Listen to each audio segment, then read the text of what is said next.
Bom dia, Fabíola, bom dia, Thales, bom dia a todos que nos acompanham. É um prazer falar com vocês nesse que é um dia importante, né?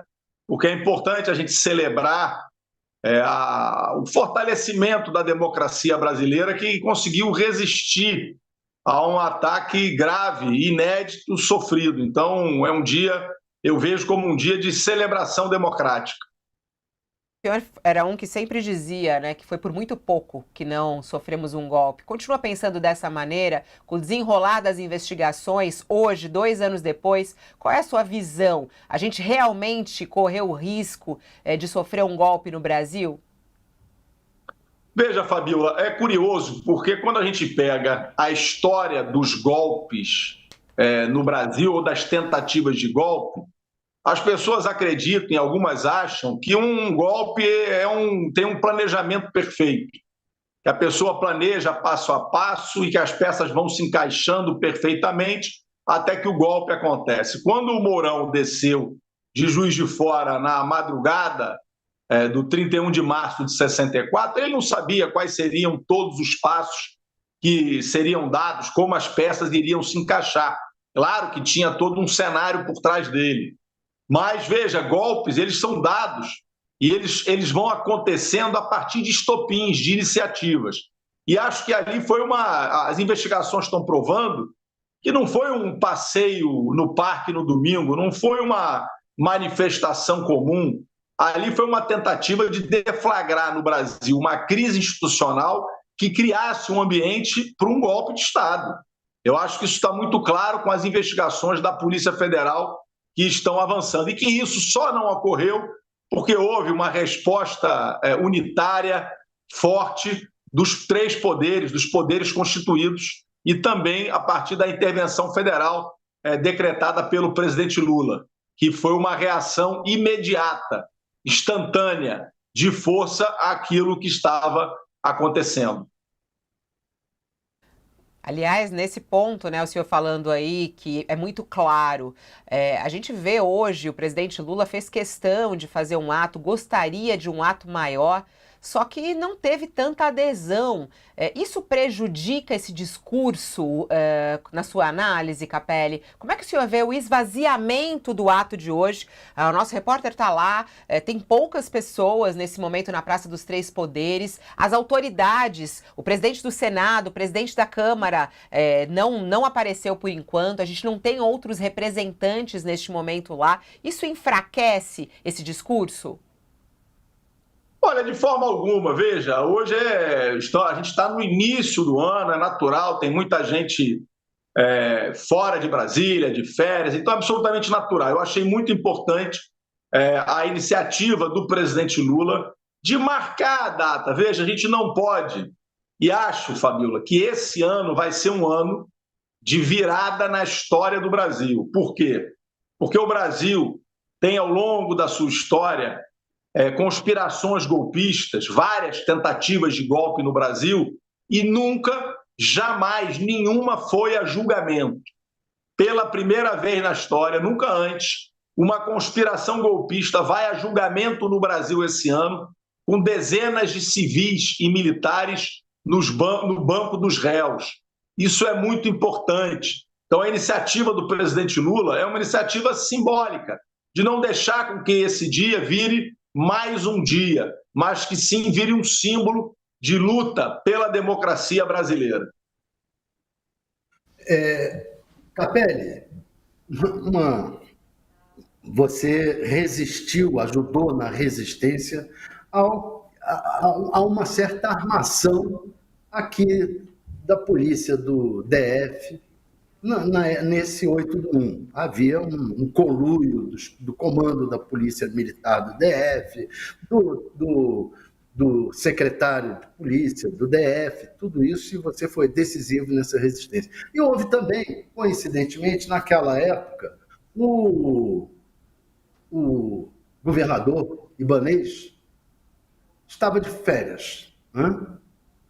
O curioso é que o governador Ibanez iniciou um novo período de férias no dia 27 de dezembro, menos de 2 meses após retornar de uma viagem à Itália, onde também, segundo ele, repousava com a família.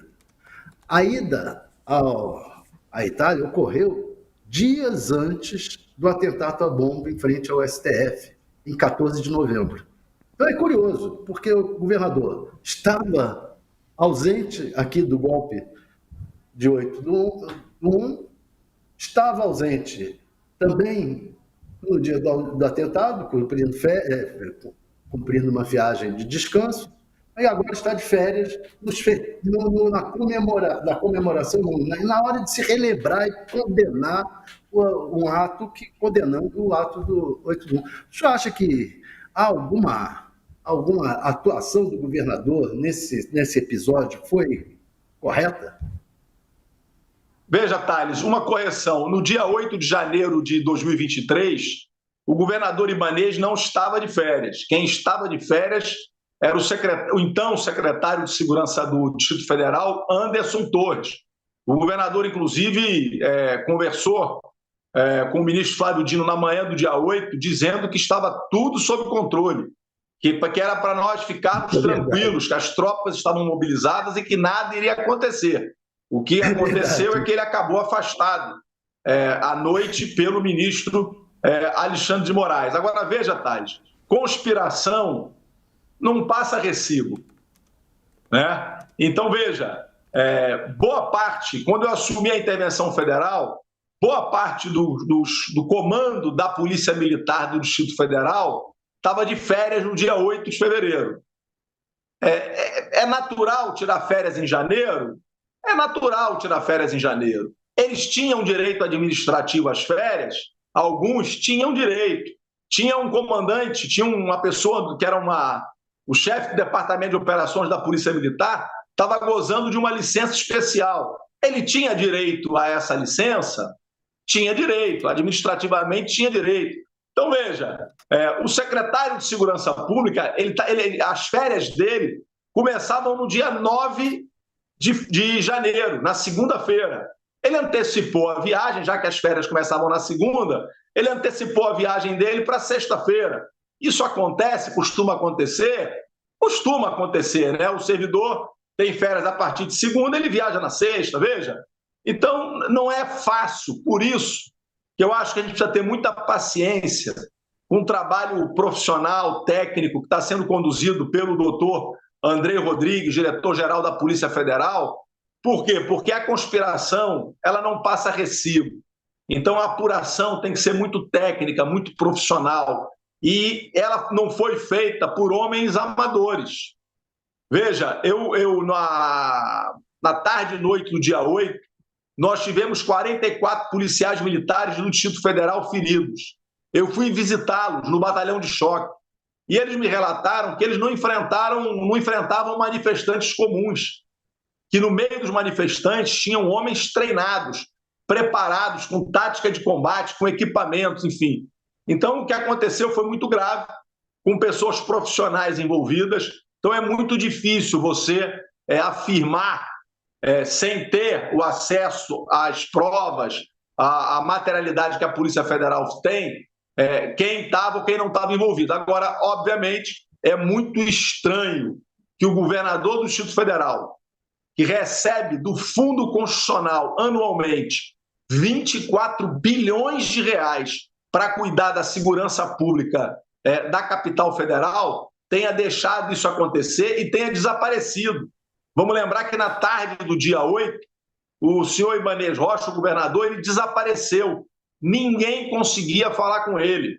Ele simplesmente desapareceu. Então, eu tenho muita confiança que a Polícia Federal vai apurar o envolvimento de todos, seja político, seja civil ou seja militar, e que cada um responda pelos seus atos, pela sua responsabilidade nesse fato inaceitável que aconteceu no Brasil. O senhor que acompanhou tudo tão de perto, o que não foi contado até agora do 8 de janeiro, hein, Capelli?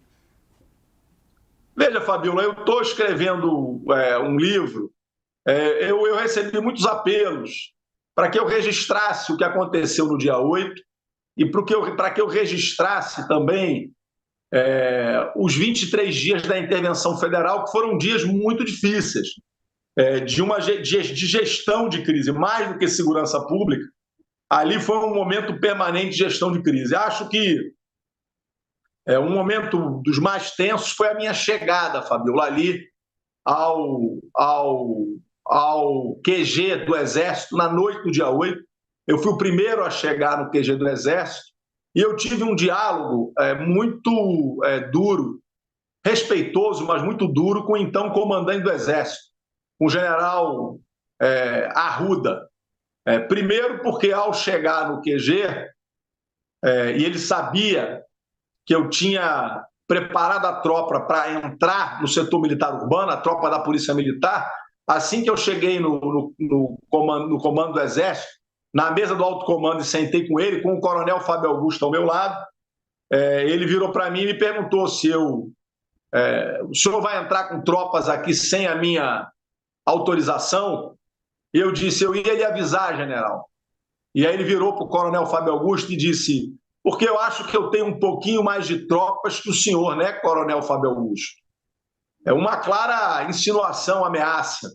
E aí eu passei a argumentar com ele, dizendo que o que tinha acontecido era inaceitável e que o acampamento precisava ser desmontado imediatamente, naquele instante. E ao final eu falei para ele, o senhor não concorda, general? E ele virou para mim e disse, não, o senhor tem que entender que o Brasil está dividido e que para eu desmontar o acampamento, o senhor tem que devolver os ônibus que a Polícia Rodoviária Federal apreendeu.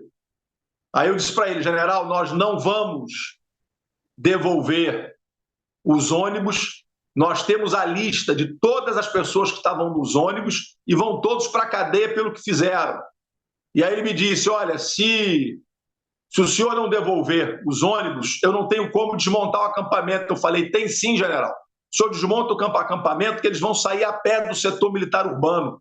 Quando eles cruzarem o setor militar urbano, eu boto todos na cadeia. E aí ele me disse, deixa eu falar uma coisa para o senhor, eu tenho 48 anos no Exército Brasileiro. Eu estou aqui nessa função, eu não tenho apego a cargo. Eu estou nessa função apanhando todo dia. Apanho da minha família, apanho de um pedaço da tropa, eu entrego esse cargo, mas eu vou fim do meu curso com o Brasil. A partir daquele momento eu percebi que não tinha muito para onde ir e aí silenciamos e esperamos chegar os 3 ministros que chegaram posteriormente, Rui Costa, José Múcio e Flávio Dino, onde foi feita a negociação de desmontar o acampamento no outro dia, às 6h30 da manhã. Então, um diálogo muito duro, momentos muito duros, no dia 9 também, no dia 10, enfim, a montagem. A gente montou a maior operação de polícia judiciária da história do Brasil. Mais de 1.500 pessoas autuadas em flagrante e presas. Ficaram 48 horas na Academia Nacional de Polícia Federal, enfrentando todo tipo de adversidade. Vamos lembrar que no dia 9 espalharam uma fake news de que tinha morrido uma senhora na sede, uma senhora que estava presa na sede da Polícia Federal, lá na academia, que uma senhora tinha sido presa. Uma deputada de Brasília foi para o plenário dizendo que nós tínhamos assassinado uma senhora. Então, a todo momento, fake news, ameaças, enfim. Então, foi tudo muito tenso. E é por isso que eu decidi escrever o livro, para registrar para a história esses 26 dias. Aliás, esse ponto, né, Capelli, importante isso, sobre pegar essas pessoas em flagrante, né? Por isso esse número alto de pessoas já condenadas, pessoas que estão respondendo ainda a processo, os indiciados, né? E aí a gente tem militares, como estamos falando, o próprio ex-presidente da República também. Queria até te perguntar sobre isso. Alguns falam, Capelli, a respeito das altas penas, né? Como a gente viu agora há pouco no gráfico que foi até enviado pelo Supremo Tribunal Federal, a grande quantidade dos condenados até agora, condenados a 14, 15, 17 anos de prisão. Você acha essas penas muito altas? Como é que você vê, inclusive, essa comparação que estão fazendo com os condenados lá no Capitólio, né, na invasão do Capitólio nos Estados Unidos? E aí já lhe pergunto sobre a sua expectativa para aqueles indiciados, né? Tem ali um amplo relatório da Polícia Federal nas mãos do Procurador-Geral da República. Entre os indiciados, Jair Bolsonaro. Qual é a sua expectativa para esses que ainda serão julgados pelo 8 de janeiro? Veja, eu não vejo exagero nenhum nas penas conduzidas pelo Supremo Tribunal Federal, por um motivo simples. Não é uma brincadeira tentar um golpe de Estado, se isso significa tentar desestabilizar um país inteiro, jogar o país inteiro numa aventura. Isso é gravíssimo. A gente está vendo agora, com a premiação que a Fernanda Torres ganhou, relativa ao filme Ainda Estou Aqui, não é uma brincadeira entrar na casa de uma pessoa, como entraram na casa de Rubens Paiva e arrancaram um pai de 5 filhos de casa e assassinaram ele nos porões. É isso que querem voltar a implantar no Brasil? Então, o que aconteceu não foi uma brincadeira e precisa ter pena exemplar para que jamais se repita. E eu tenho a expectativa, Fabiola, Tales, todos que nos acompanham, de que todos serão julgados e punidos.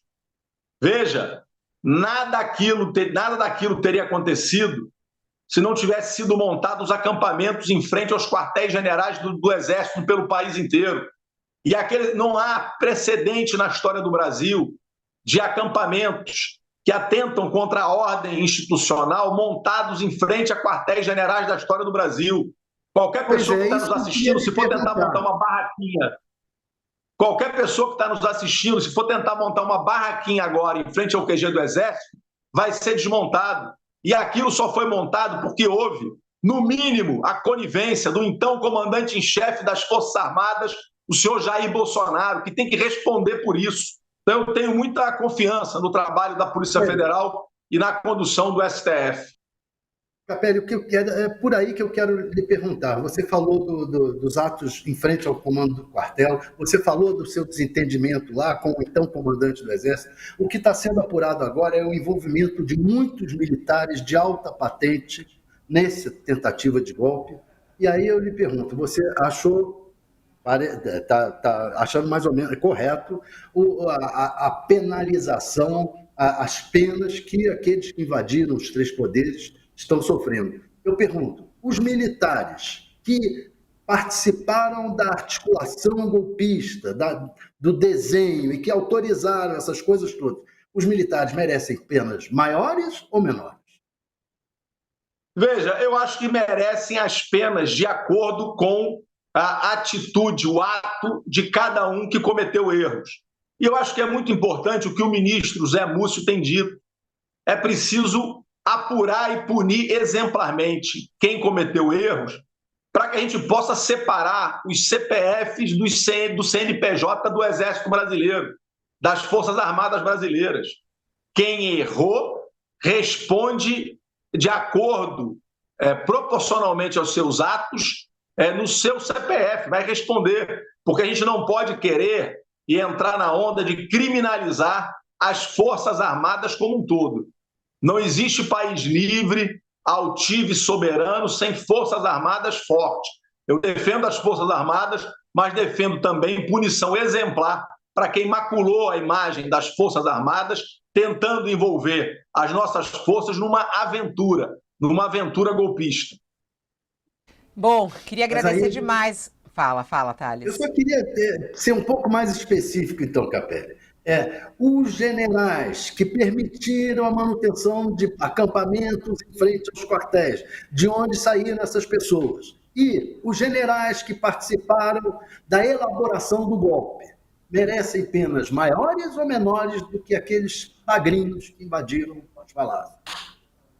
Thales, quanto maior a responsabilidade, maior deve ser a pena, na minha opinião. Agora, veja, é preciso traçar uma linha. Por quê? Porque nas Forças Armadas prevalece a cultura da hierarquia e disciplina. Não é a questão de quem permitiu, mas de quem deu comando para que fosse permitido os acampamentos em frente aos quartéis generais do Exército. Eu não tenho dúvida nenhuma de que esse comando partiu do Palácio do Planalto. Jamais os generais permitiriam que esses acampamentos fossem montados se não houvesse uma sinalização clara do comandante em chefe das Forças Armadas, o então presidente Jair Bolsonaro. Eu acho que isso é que tem que ficar, é isso que tem que ser apurado tecnicamente, profissionalmente, e está sendo apurado pela Polícia Federal.